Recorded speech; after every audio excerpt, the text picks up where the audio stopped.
और चलिए इसी बीच एक बड़ी खबर आपको बता दें, विधानसभा उपचुनाव की तारीखों का ऐलान। उत्तराखंड की 2 सीटों पर होगा उपचुनाव। बद्रीनाथ मंगलौर पर होगा विधानसभा का उपचुनाव। तो विधानसभा उपचुनाव को लेकर बड़ी खबर, तारीखों का ऐलान हो चुका है। उत्तराखंड की 2 सीटों पर उपचुनाव होना है। बद्रीनाथ और मंगलौर सीट पर विधानसभा का उपचुनाव होगा। तारीखों का ऐलान हो चुका है।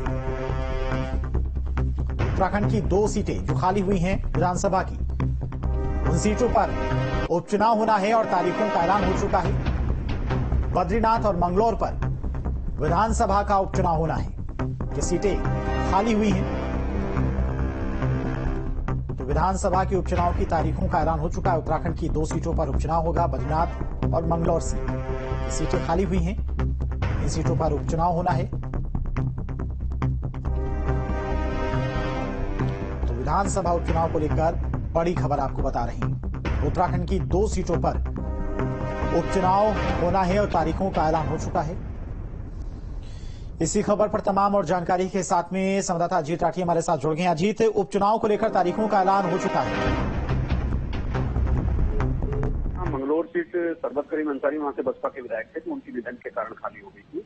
और बद्रीनाथ विधानसभा सीट जो लोकसभा चुनाव से ठीक पहले राजेंद्र भंडारी वहां से सीट एमएलए थे कांग्रेस के, तो वो अपनी पार्टी छोड़ करके चले आए थे, तो उन्होंने विधानसभा की सदस्यता से भी इस्तीफा दे दिया था।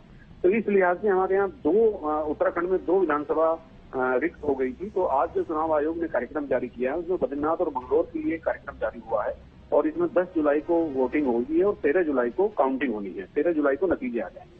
ये दोनों सीट सरकार के लिए इसलिए भी अहम हो गई है। अभी 5 लोकसभा सीटें जीतकर भारतीय जनता पार्टी ने अभी एकदम तीसरी बार हैट्रिक बनाई है।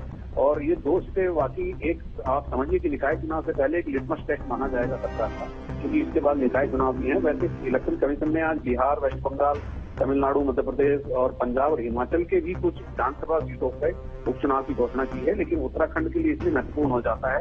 उत्तराखंड ने तीसरी बार 100% भाजपा की सरकार को दिया है। नरेंद्र मोदी जी के लिए यहाँ पर वोट पड़े हैं। तो दोनों विधानसभा सीटों पर क्या होता है, क्योंकि दोनों ही गैर भाजपाई हैं। एक सीट से राजेंद्र भंडारी कांग्रेस के विधायक थे, दूसरी सीट से बसपा के सरबत करीम अंसारी थे। तो देखना ये होगा कि यहाँ भाजपा इन दोनों सीटों पर किस तरह की रणनीति बनाकर जीत की तरफ अग्रसर होती है। ठीक है जीत, बहुत बहुत शुक्रिया आपका तमाम सारी जानकारी के लिए। तो बद्रीनाथ और मंगलौर सीट पर विधानसभा का उपचुनाव होना है और तारीखों का ऐलान हो चुका है। तो उत्तराखंड की 2 सीटों पर उपचुनाव होगा। तो लोकसभा चुनाव संपन्न होने के बाद देश भर में तो अब उपचुनाव की तारीखों का भी ऐलान कर दिया गया है।